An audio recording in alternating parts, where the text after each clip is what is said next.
We're now joined by number 8 ranked UFC featherweight Josh Emmett. Josh, thanks for joining us. Yeah, thanks for having me on. Okay, our first question goes to Alistair Bishop. Your line has been unmuted, Alistair. Josh, how are you? I'm doing good. How you doing? Fantastic. Thank you, sir. Just a quick one. Shane Burgos, the guy who's really sought up the ranks similar to yourself. What do you make of him as an opponent? I think he's a great test. He's definitely a rising star. He's a tough opponent. Yeah, super well-rounded fighter. So, I'm excited for the fight. I think the fans are super excited for the fight. And like I keep saying, fireworks are coming early this year. Fantastic. And how's the old finger holding up?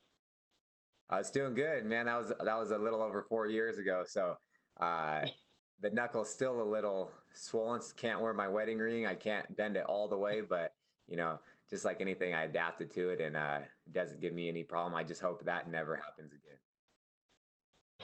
Well, I think half the internet who had to see that picture hopes it never happens again either. What I just want to say, what would you say to fans that can expect from you come fight night? Yeah, the fans that are fans of mine, they're always excited when I'm on the card, because they know I'm going to fight. They're going to be in for something special. I'm always looking to finish the fight. It doesn't matter if it's the first punch I throw or the last punch, buzzer beater, and the third. I possess the power to finish the fight at any point, and I will be looking for the finish. Thank you so much, man. All the best of luck. Well, thank you. I appreciate it. Next question comes from Jay Anderson from Cage Side Press. Jay, your line has been unmuted. Very much. And Josh, welcome back. I mean, you've had a couple of misfires with fights this year in January, and then the Barboza fight being canceled because of the pandemic. How frustrating has it been to spend almost another year on the sidelines after already having been out a lengthy stretch in the past? Yeah, it's super frustrating. I've been in the UFC just over 4 years now.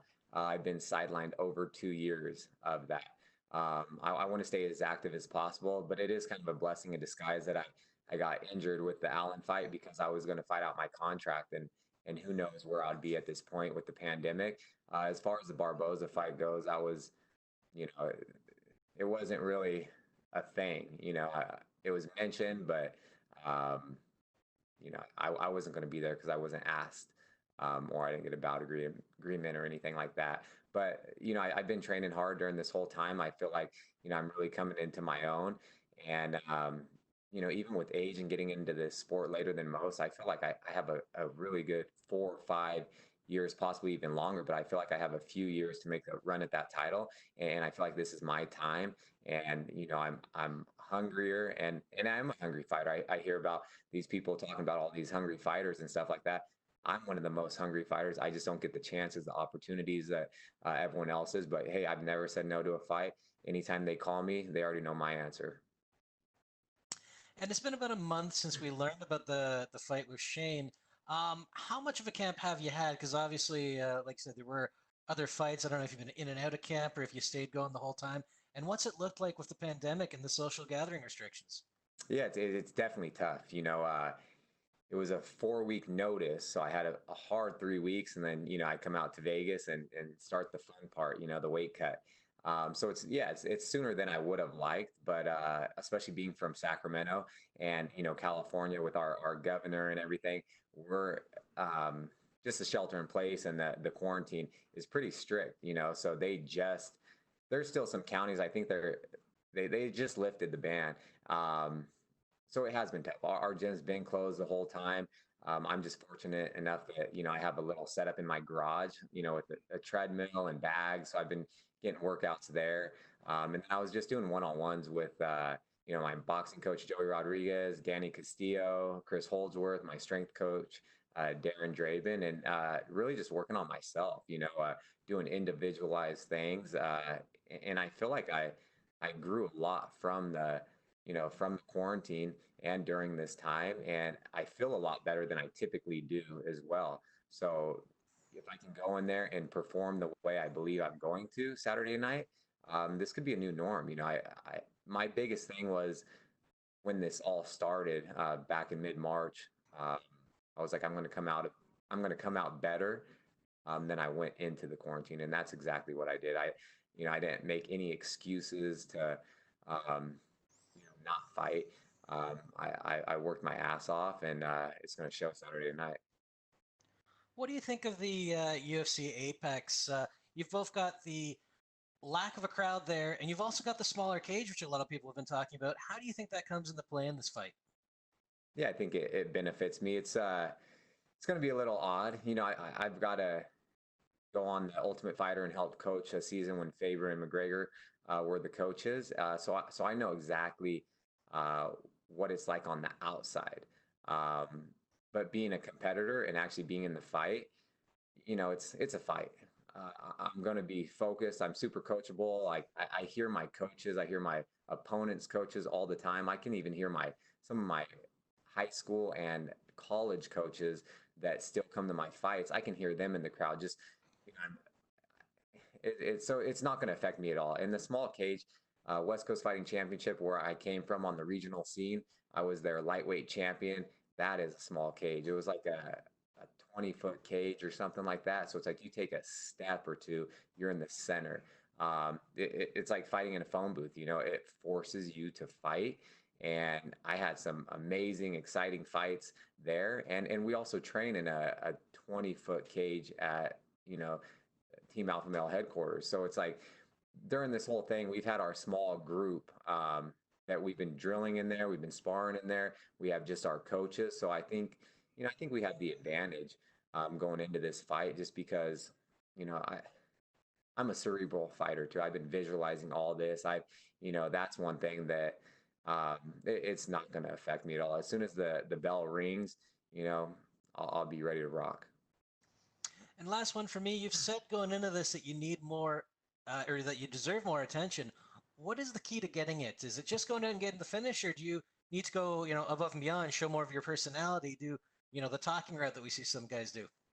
No, it's just, this is a fight game. Like I understand all the, trash talk and stuff, but that's not me. I'm going to go in there.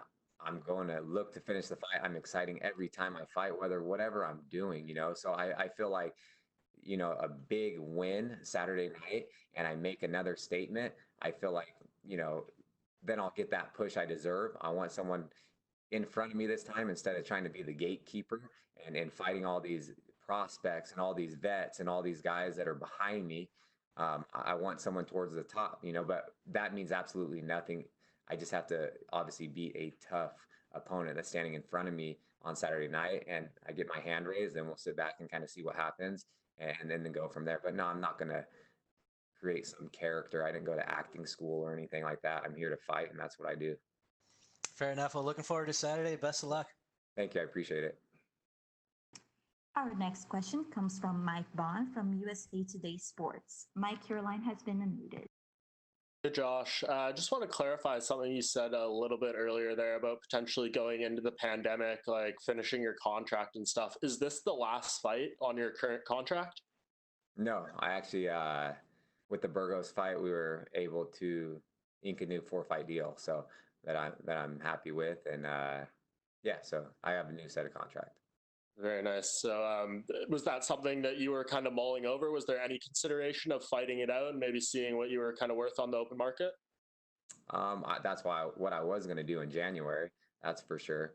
But at the end of the day, I want to fight for the UFC. It's the biggest platform. It's, in my opinion, the best organization in the world. And I only set out to fight in the UFC from the get-go. That was a goal of mine. I didn't want to fight for any other organization. I got offered to, but it was UFC or nothing for me. And I'm here, and I'm so close to one of my goals. So I'm going to keep on going. Yeah, obviously in a great spot here. And if you kind of look at your stats coming into this fight, I mean, 8 knockdowns in 5 featherweight fights. The only person with more knockdowns than you in the division is Jeremy Stevens, and he has 3 times as many fights as you in this division. Do you think you're the biggest knockdown, hitting threat in this weight class right now? Yeah, I've always said I feel like I'm the hardest hitting puncher in the featherweight division. Even I saw some other stats that just came out, and in 15 minutes. I averaged 2.68 knockdowns, and that's number one spot. But no, I feel like the power I possess. I've been an athlete my entire life. I'm good at whatever I do, but I excelled at wrestling. I excel in mixed martial arts, and you know, anything can happen in a fight. But I do feel like, yeah, I'm just the most athletic individual in the division as well. So how do you balance that in terms of, approach and strategy in these fights? You obviously know that you can put anyone out with one shot, but you don't want to rely 100% on that and expecting it to happen. So when you're kind of balancing those things going into a fight, what's the approach there?